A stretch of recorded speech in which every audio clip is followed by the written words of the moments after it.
Getting the Team Files app.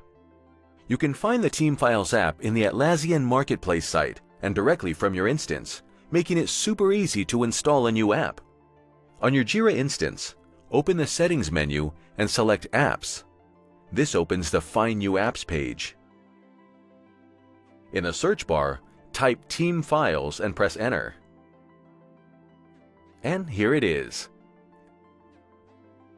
This is the Team Files product page, where you can check all the information about the app.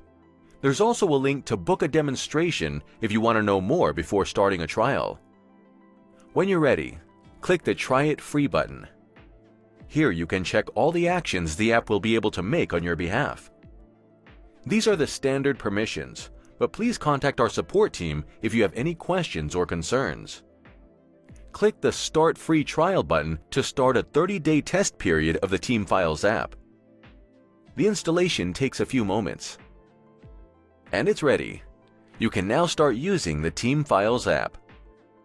We'll show you how to connect your first folder using the File Manager in the following video.